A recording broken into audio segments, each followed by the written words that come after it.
If you've been part of Bitcoin long enough, you probably wondered, why are some very specific super rich people so down on Bitcoin? So, for example, Warren Buffett, who's one of the most prolific and successful investors of all time, why does he say negative things about Bitcoin? Well, first of all, the vast majority of rich and high net worth people are pro-Bitcoin.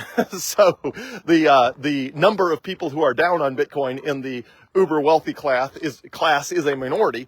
But the biggest thing that explains why they act that way is because it disrupts the way they made money and the way they think about the world.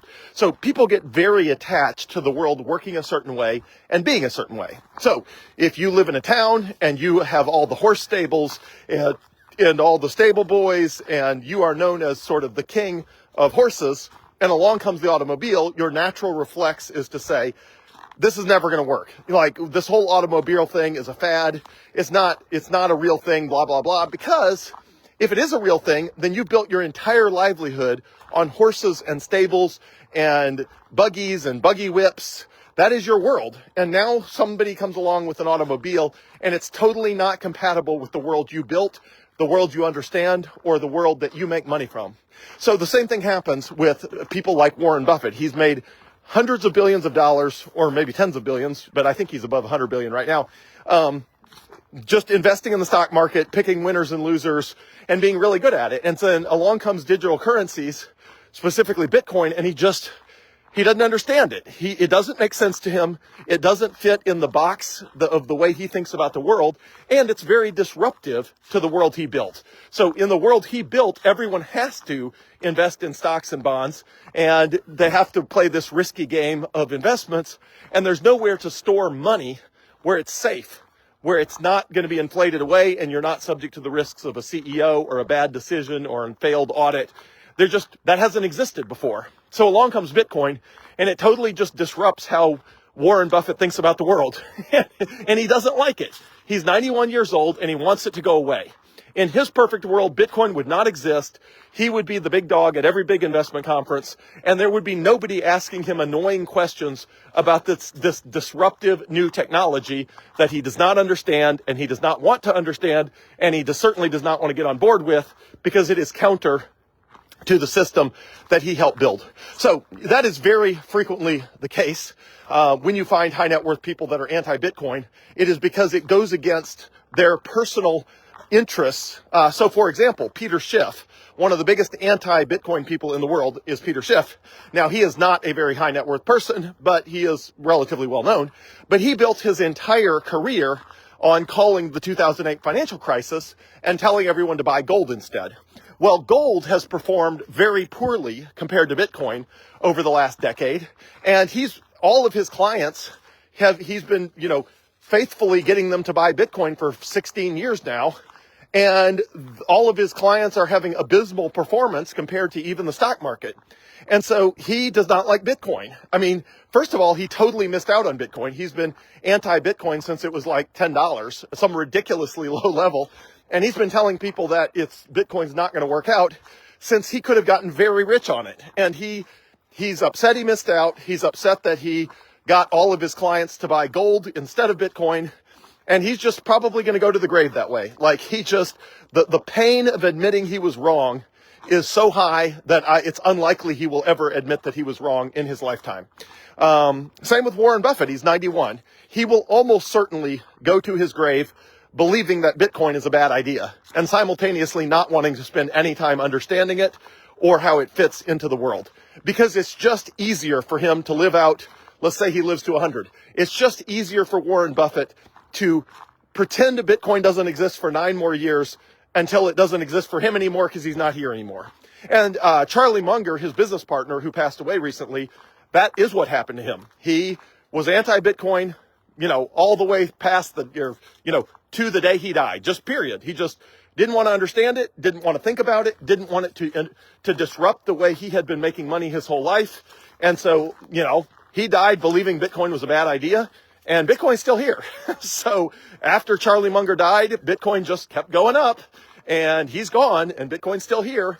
And the same may very well be true of Warren Buffett, because again, if you're 91, who wants to learn new things at 91 when you can just pretend they don't exist for 9 more years and you don't have to worry about it? So people like Peter Schiff, who are a little younger, or John Mackey or others, hopefully will come around. A lot of people have, including Michael Saylor, whose company owns more Bitcoin than any other company in the world. He said in 2013, he tweeted that he thought Bitcoin would go the way of online gambling and basically disappear. Well, he came back 7 years later in 2020, 7 years after 2013, and subsequently over the next 4 years, his company and he personally combined bought more Bitcoin than any other company in the world. So good for him. He had the fortitude to change his mind. He could have just checked out and ignored it and said, I already took a position in 2013. I don't want to be wrong. But he had the courage to say, hey, I was wrong in 2013. And Bitcoin has subsequently made his company a higher stock performance than any company in the Fortune 500. Literally, he outperformed every single company in the entire Fortune 500, including NVIDIA, which is the highest performing stock other than MicroStrategy, or it's the highest performing stock in the S&P 500.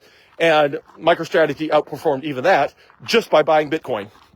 So that is likely going to be the way it goes. There will be high net worth people that oppose Bitcoin, and almost always you can trace it back to either the fact that that is just not the world they grew up in, and it is disruptive to the world they did grow up in, and they just wish it would go away, or it directly contradicts their personal financial best interest, which is the case of Peter Schiff, who owns a lot of gold and has told all of his clients to buy gold, and therefore all of his clients who bought gold missed out on Bitcoin. And it's just very painful to come back from that, especially if you've been preaching that message since basically the beginning of Bitcoin and been wrong the whole time. So anyway, the good news is the smart people are changing their minds. Larry Fink, head of BlackRock, the largest money manager in the world, who is now one of the chief proponents of Bitcoin. He is a big believer. He also 3 or 4 years ago said he was not a fan of Bitcoin, didn't understand it, it wasn't a real thing, blah, blah, blah. And he had the foresight to call in some of the younger people in his company and say, hey, I really actually do need to understand this Bitcoin thing. Tell me what it is. And some of the younger people at BlackRock came in. They explained Bitcoin to Larry Fink, the founder and CEO, and he got it. He understood it. He spent enough time with Bitcoin to get it. And now BlackRock has the largest Bitcoin exchange traded fund, and they are actively telling their clients to buy Bitcoin. And that is because Larry Fink was willing to change his mind, like all open-minded people are. So take away from this, be an open-minded person. Anyone can change their mind, but if they have a financial interest in the way things were, or if they are just very attached to the way things were because that is the way they became successful, you can expect some of those people to have a very hard time changing their mind. And that explains people like Warren Buffett, Billy Munger, John Mackey, and others who would just really like the world better when there wasn't anything new in it like Bitcoin to disrupt their worldview, the way humans make money, or forcing them to think about some new technology that is bending their brain in a way that feels uncomfortable with regard to new ideas. So hopefully that helps you understand why some high net worth people get very attached to the fact that Bitcoin's a bad idea in their minds and seemed completely impervious to evidence otherwise. That's what's going on inside their heads. Have a great day.